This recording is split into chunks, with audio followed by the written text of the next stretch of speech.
What's always really surprising to me is the data is right there in front of you. You see that there's seats on the table, for instance, at least like 70% more that you can land, but you've stopped all coordination from that initial land. And it's just a big missed opportunity and just so much lost ROI from when you think about how much time, energy, budget, resources, and effort you put into landing them in the first place. B2B SaaS companies that are looking to sell into enterprise orgs, they're not landing the bulk of that business on their initial land. On average, I'm seeing they land 30% of the potential ARR of that organization that they sell into. But that's unfortunately where the marketing coordination, the ABM campaigns, the plays, the strategy, that's where it stops typically is, let's go find this other big whale, but you haven't landed the bulk of that client's potential. And it ends up being just a really poor customer experience too, because you have already shown this brand and this account what that looks like to really be courted, get that white glove treatment, and then you're really cutting it off once they are onboarded or get that signature in place. Corrina started ABM at Gong, led that, did a tremendous job. She's helping tons of SaaS companies with their account-based marketing strategies. So we're going to hit on how AI is changing go-to-market and ABM specifically. We talk about her favorite ABM plays that each of you should be doing, which is great. You can pull out a notebook, write them all down. It's a really insightful episode. I think you're going to love it. Hey everyone, welcome back to the OnBase podcast. I'm your host, Chris Moody, and today I'm very excited to have Corrina Owens with us to talk about account-based marketing, AI, and learnings from helping tons of SaaS companies, which is a very specific skill set. Pumped for that one. Corrina, thanks for being with us today and welcome to the show. Thanks, Chris. Happy to be here. Well, I'm excited too. We were just talking, ran into each other in Atlanta at an event what seems like weeks ago, but it was probably a year and a half ago when that actually happened.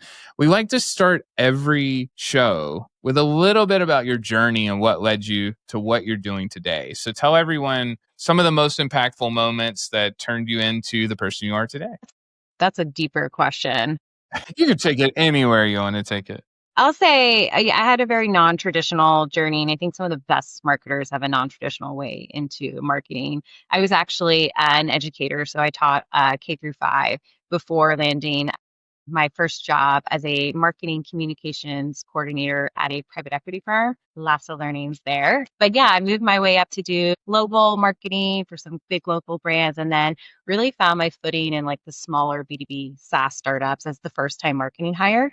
I just found that I could learn so many skill sets, like how to be a really great, individual for sales enablement, how to think about RevOps differently, how to think about all the different marketing tactics and channels. When you're a first time marketing hire, you really just get exposed to it all, and you get to be a generalist. And around like 2018 is when I became known for my account-based marketing efforts, won some awards, and I back up me some notoriety online on LinkedIn, and then landed me my last in-house role, which was actually leading enterprise ABM for Gong, building that motion from the ground up. So yeah, it's given me a great perspective on when you know who your ICP is. That's really the only requirement in my mind for what makes you eligible to do account-based marketing at your organization. Yeah, that's awesome. Generalists, let's hit on that first. You said generalist. I am team generalist. For the folks who may think that a specialist will outperform a generalist, what would be your argument there? I mean, they certainly could, right? But I think that they're like most people are multifaceted. They have multi-interests, and that's really what I think a generalist is being good enough to at least get your eyes on things and like have a good BS test on if something is going to work or not. It's interesting because again, I'm known for account-based marketing. And when I come into organizations, like that's the lens that we really hyper fixate on. But very quickly, because ABM is, in order for it to succeed, it really requires other teams to be involved and bought in.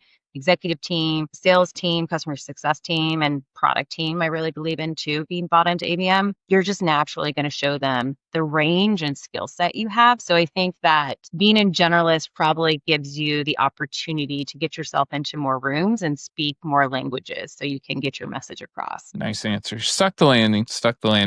I think too, as everything changes, that curiosity of a generalist, it really helps you stretch into the next thing. So I love that. And hitting on account base. So, 7 years of being known for ABM, which is awesome. That's way ahead of the curve. You're way up there in the percentiles. When we first started with account base, I think it was a series of campaigns or, hey, let's do some ABM tactics. It wasn't a core part of the go-to-market strategy. So talk to us a little bit about how you've seen that change in the organizations that you're working with and what some of the differences may be of treating it like a tactic versus a core part of the strategy. Yeah, it's interesting because oftentimes when I come into an organization, I'll ask different people, what is your definition of ABM? And almost always, even at some of the brands that you know and love, they will always answer back with like a tactic, such as direct mail or targeted ads. And it just goes to show that unfortunately, you've kind of missed the mark on conveying what account-based marketing really can do. And to me, it's really like a go-to-market operating model for which you can grow and scale your business, particularly if you're looking to move up market. So I think that, I think also ABM vendors kind of went to market with this promise of, hey, that's exactly what we can do for you if you buy our tool. We're going to help you know exactly who to target and you're going to grow your revenue, not only at a higher rate, but quicker. And unfortunately, I think many mid-market and even some enterprise companies that adopted that did not see that value. And it's because they went to those technologies without a sales process in place, right? So you can have all the great targeting in the world, but if you don't have your sales team aligned on how they're going to sell into that account, then a lot of that effort is lost. So enablement, I think, is a big part of that, but also just that go-to-market strategy is the core to what makes any tactic in an account-based marketing campaign or program. That's the core of what's going to make it successful or not. Definitely. And we've still seen that the number one indicator of account-based success is sales and marketing alignment. So over and over and over and over, that's always going to be the case. And someone who's dedicated to ABM, which thankfully you were doing that for lots of organizations. So that's really good. I'd love to hit on the ICP before we go further into how ABM can work for all, not just net new. But for the ideal customer profile, many organizations struggle to have a great ICP. They may just get a list of top accounts from top sellers, and then everyone has the same ICP. It's like, we want to sell to Microsoft and Apple and Adobe and NVIDIA.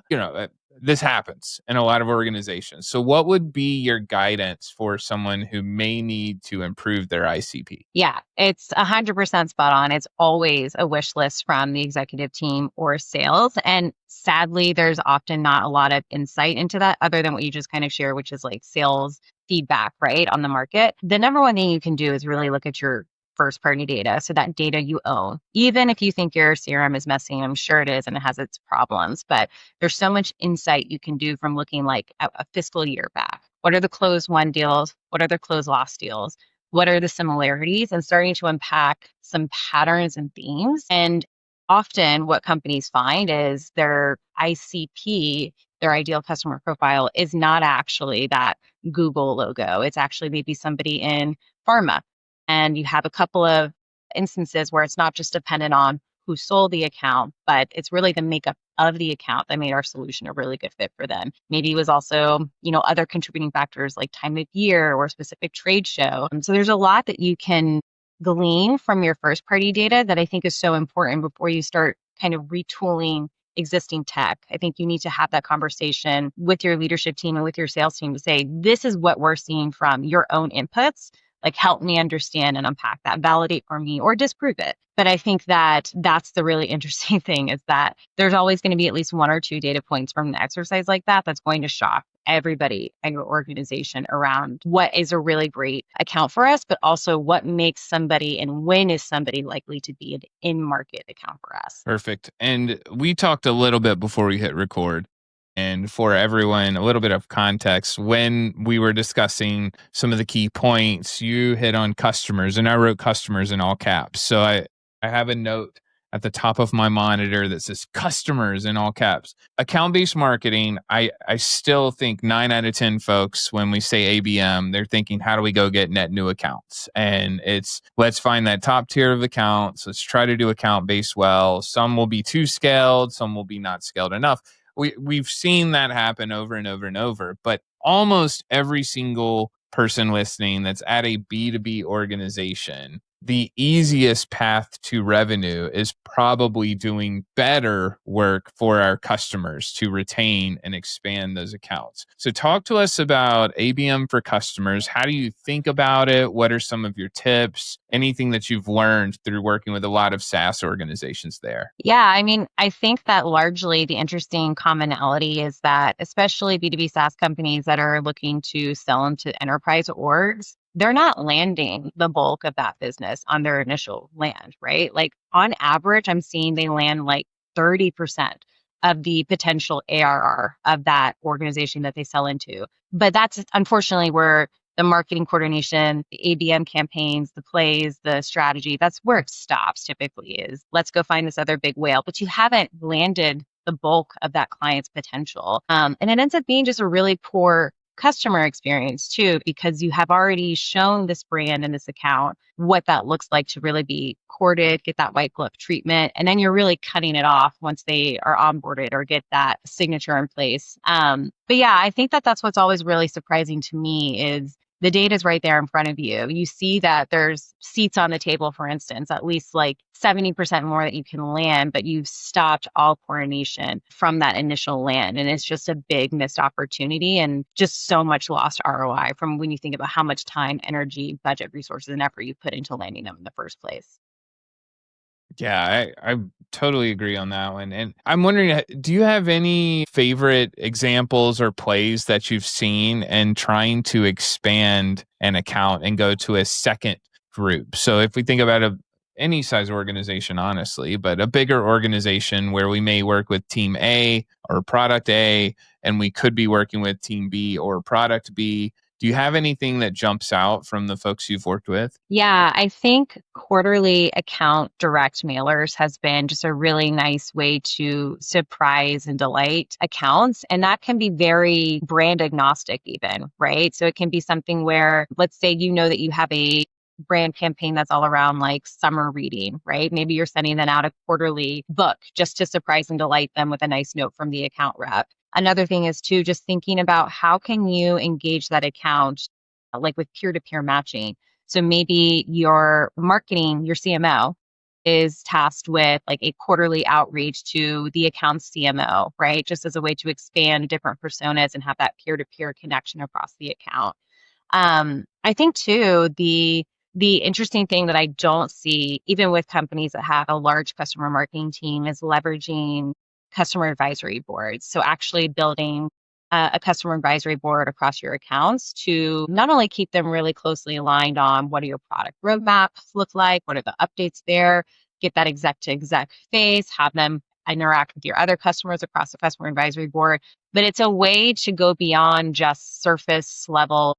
How is, this business unit getting value out of the solution? You're getting to kind of unlock and have conversations more around broader business impact, and you get to understand the account at a deeper level. And it's actually something that every organization I've stepped into, with maybe like one or two few exceptions, both in-house or fractionally, that's something that I've helped to build out because it's just such a low-hanging fruit opportunity to, again, think about the perspective of how are we nurturing this account beyond closed one, and how can we think about upsell and expansion opportunities, is to really think about what could a customer advisory board look like here.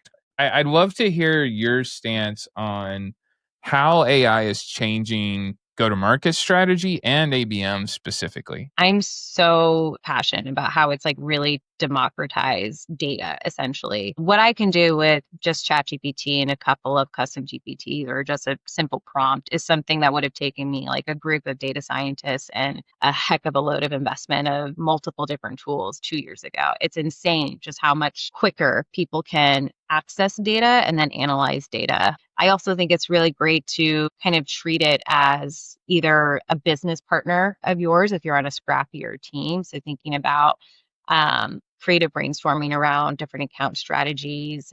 It's also a different way to like pressure test too how your potential target accounts, how they might respond to your own outreach, right? And so it kind of can cut a little bit out of that middle work and guesswork.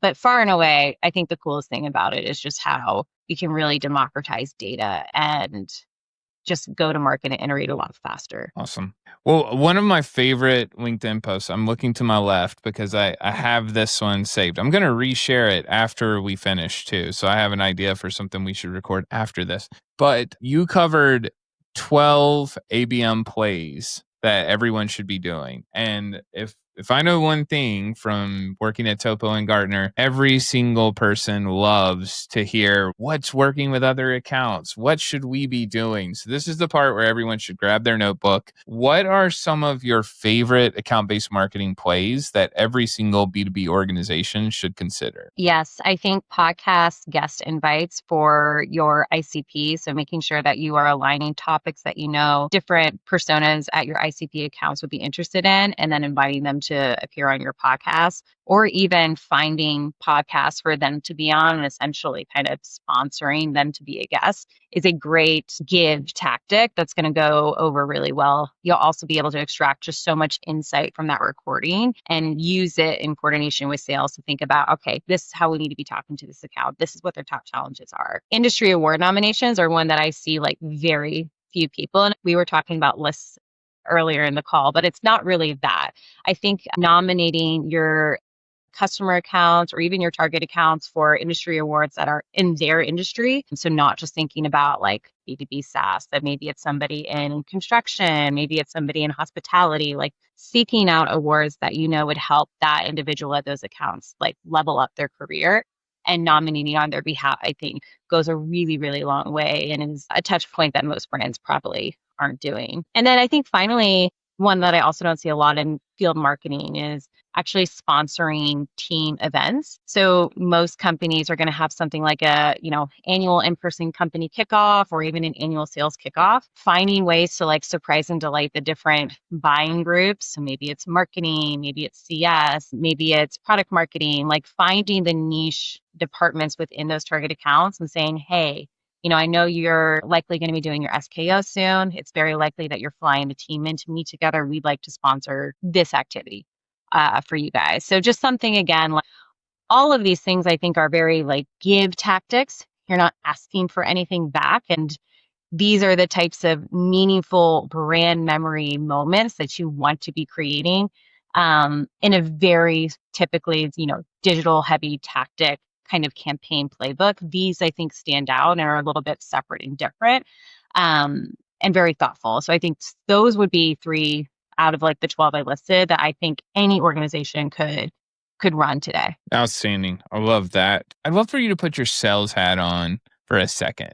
And the question is going to be, what is the single biggest challenge in B2B sales? So I'll give you some time to think about it. My preamble here is I think as marketers who have really done account based, you've hit on this too, there's no substitute for sales and marketing alignment. You have to be thinking like a seller. I think the best sellers are thinking like marketers too. And then the journey or the funnel becomes blurred, and we have sales pushing higher into the funnel. We have marketing pushing deeper into the funnel. So across the experiences you have with a lot of high growth SaaS companies, education background, also love that. What do you think is the single biggest challenge for a B2B seller today? Yeah, it's maybe an obvious one, but I think just the ability to develop like interpersonal relationships, like just pure, like, okay, when I pick up a call and call somebody, how am I going to not speak to a script? How am I going to connect to this person? And how do I write an email that isn't very clearly, marketing templatized? Like, how do I just write an email to my prospect? I think that AI has now flooded the market because it's a skill set that people have not really taken time to hone in and develop on. But that's exactly why sellers and B2B need to really focus on, I think, just general communication skills. And it's going to be what stands out both in the inbox and in person. I think that we need to get sellers much more accustomed to just interacting with not only their prospects, but the customer base. And I think marketers need to do that too. I think too many marketers are completely disconnected from the actual like human behind the accounts that they're targeting. They don't actually have customer calls. They don't actually go to customer events. And so they're losing just a lot of that relationship building skills. So I don't know, it's maybe not a fantastic answer. It may be really obvious, but I think that we're trying to templatize everything. We're trying to make everything just this repeatable playbook. And some things that just really get the deal across the line don't have anything to do with those templated approaches. They're just like human skills that we haven't afforded a lot of these, especially younger generation, I think, individuals in sales to actually spend the time to hone in and develop that craft. Yeah, that's a perfect answer. So I feel like you were walking it back a little bit there. I'm going to make sure you don't Okay. because yeah, I mean, as technology makes a lot of the buying process easier, and I'm using air quotes on that for those who aren't watching the video, as it becomes easy, having trust in the person you're working with and feeling like they are serving your best interest and not just trying to close the deal and move on to the next one, that's going to be extremely important because most of us are betting a significant portion of our reputation and or job on big tech decisions that we make or buying decisions that we make. If you buy a new vehicle, right? Mhm. You better know all the details before you buy the new vehicle. If I have 4 kids, right? That puts us in a different set of vehicles to fit 4 kids. We have to have cargo space. That puts us in a different set of vehicles, right? And we just bought a car and I went with the person who told the truth about everything. I had done all the research. I knew Mhm. what price I needed to have and all of that. It was someone who was honest, patient, understood when we had to leave when my 2-year-old tantrumed.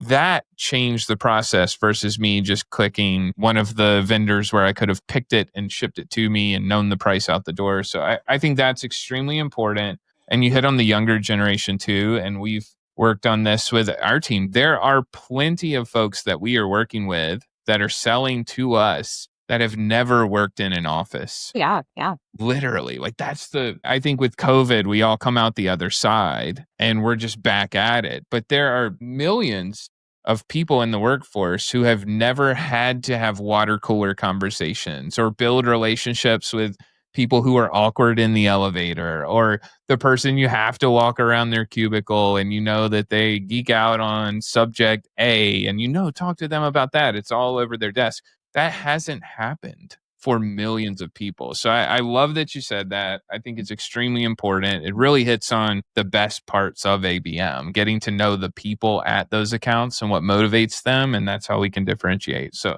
great answer. I feel like I'm your defense attorney a little bit there. Yeah, no, I think that I think too, companies don't know really where to start with that training because I think even from the top down, that's maybe not like a founder's skill set often, right? Like we talk a lot too about social media, how it's so important for founders to be out there and communicating. And yes, but I mean, only if they really like have something to say. And sometimes they don't. Like sometimes they are not the subject matter expert for what they're selling. Sometimes they don't really have a differentiated view or position and sometimes they have no interest in engaging. So I think it's hard for companies where their founder, their leader is struggling with that very aspect too, to think about, well, how do I implement this? Because it's everything is just very process oriented. Like, let's follow this sales process and we cannot deviate from this. And so therefore we lose this imaginative, creative aspect of, well, maybe I should, figure out like how to get this person's cell phone so I can get on a texting basis with them. Or maybe to your point, like I should figure out how I can meet them at an event and how I can not awkwardly have an exchange with them. So that's what's interesting is I feel like that's maybe a niche that's going to develop a little bit more in our space. We really need that. I think that it oftentimes, unfortunately, can't start from the top down as far as change management there. What are your favorite tools or technology that you're using today? Yeah, I think that obviously, if you have not started playing around with something like a Gemini or a ChatGPT, I would definitely do that. And I would actually do it from the perspective of tell it your exact issue that you're trying to solve for, give it all the necessary inputs and context, tell it who it should be, the desired outcome, and how you want to see that desired outcome displayed back, and then tell it to how you can then build a custom GPT yourself. So that can be something that you constantly go back to. So it's just a way to like learn how a lot of these tools and how you can mimic them. I think Lovable is another really great one. I really use it from the perspective of campaign alignment and sales enablement. So I'll give it and feed it a bunch of messaging docs and different playbooks, and then I will have it create essentially like a do and don't for any kind of playbook or campaign that we're launching. and basically have it build a formula that can QA test any kind of new creative that comes across the line, any kind of sales email that's coming across the line, to make sure that we're kind of all in line on a particular go-to-market campaign that we're launching. Great suggestions. What about incredible reads? This could be book, Oh blog, newsletter, podcast, video. Is the content that you think we should all check out? oh my gosh. Okay. Hold on. That's a good question. And I have a great answer. Yeah. Okay. I got it. It is called The Power of Onlyness by Nilofer Merchant. I hope I didn't butcher her name. The Power of Onlyness is an essential read, I think, for every person ever. It gives actual examples of how tapping into somebody's like your unique core offering that you bring to this world, how powerful that is and how transformative it is and how you shouldn't dim that light at all. So The Power of Onlyness is definitely a book that everybody should read. Love that. We just went through strength-based leadership training here, and it was a nice reflection because there are plenty of times I ding myself for my weaknesses, and then I'm trying to round out weaknesses when it's probably 10 times more impactful if I lead with my strengths. So to your Mm, point, what makes you you and makes you stand out, and leading with that and finding the right people and organizations who appreciate that. yes. Huge, huge. I will check that book out for sure. Please. Probably assign it to my 13-year-old who turns 14 this weekend because it's such Amazing. an important concept. Yes. And that's such the important time to drill that in with them too. That is such a big age. But yeah, we're Yeah. living it daily. We'll do a parenting podcast on a different one. What about good people? Who inspires you in the B2B space? I have been really inspired by kind of the same concept we're talking about. I think we all say like we need to be more authentic and be more ourselves online, but that's just it's so hard to take that concept and put that into practice. So I like to follow people that I actually think just embody that. Christina Lee at Plot is somebody I think does that really unapologetically on LinkedIn. So I think she's a really great person for kind of any generation to look to right now if they're thinking about how do I put myself out there online and how do I make sure I'm staying true to myself while I do that? Awesome. And then the most important question of all, Corrina, how can everyone get in touch with you after this episode? Yes, I'm on LinkedIn. It is my only social media platform at the moment. So that is the only place you can connect with me online. Corrina Owens. I love to connect with anybody on a variety of topics. But of course, if you ever want to talk ABM, I'm always here to talk ABM. So happy to chat. Awesome. Well, thank you so much for your time today. It was a pleasure. Thanks, Chris. All right. Have a good day. You too.